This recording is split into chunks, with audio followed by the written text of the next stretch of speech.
Okay, who was Abigail Adams? Abigail Adams what is remembered as the wife of President John Adams. Abigail was a Protestant middle-aged lady at the time she became our First Lady.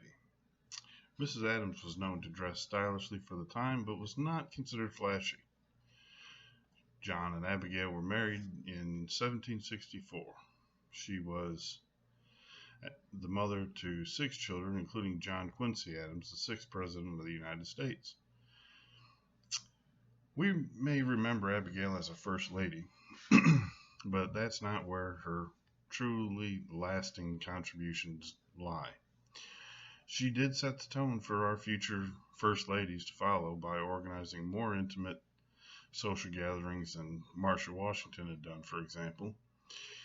She was very fond of reading and felt everyone should be able to read and write regardless of gender or race. Her social life with Abigail was interesting, to say the least.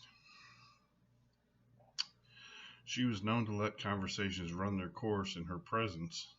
If the tone of the conversation turned boisterous, she'd simply change the subject and refuse to argue. She once said she would rather fight with her fists than with her tongue.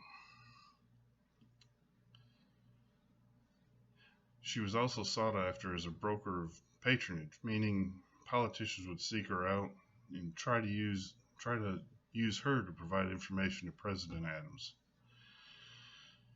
She enjoyed reading and writing. However, as First Lady, she became irritated with the newspapers of the time. She felt they were malicious, didn't really benefit society.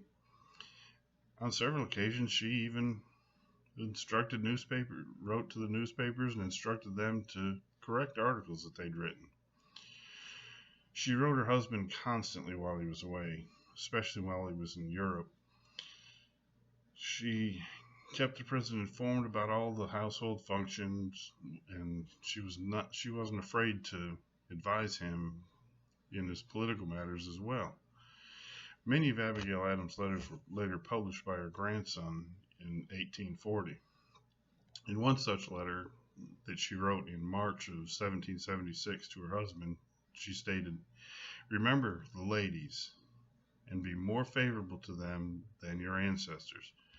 What she was referencing was her belief that women should not submit to laws that they had no representation in.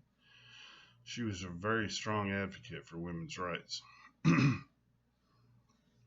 All these letters and her beliefs and even her social life to a certain degree are great accomplishments, especially for women of her time. But that's not totally what we remember her for. Perhaps her greatest contribution, and what I chose to remember her for, is her financial accomplishments. On several occasions, Abigail went against accepted practices of the time and had her own money. Women of the time did not regularly own property or run businesses. However, Abigail did both. She ran her husband's businesses while he was away. She frequently advised her husband not to buy land, but instead to buy bonds.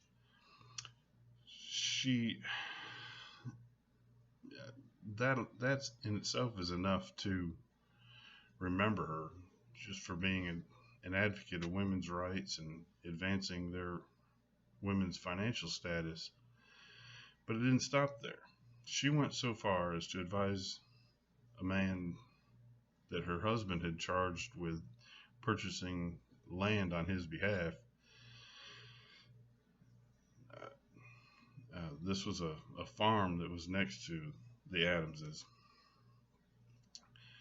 Abigail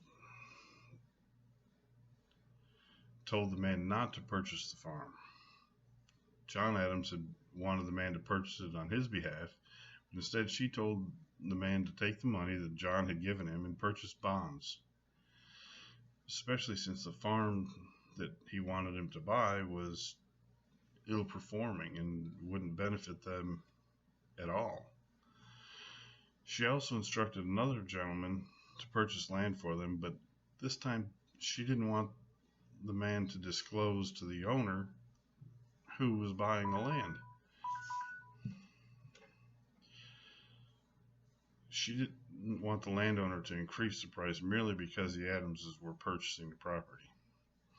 To me, that shows that Abigail Adams was wise beyond what was socially acceptable for that time. I feel that we all could learn a lot from the ideas of Abigail Adams.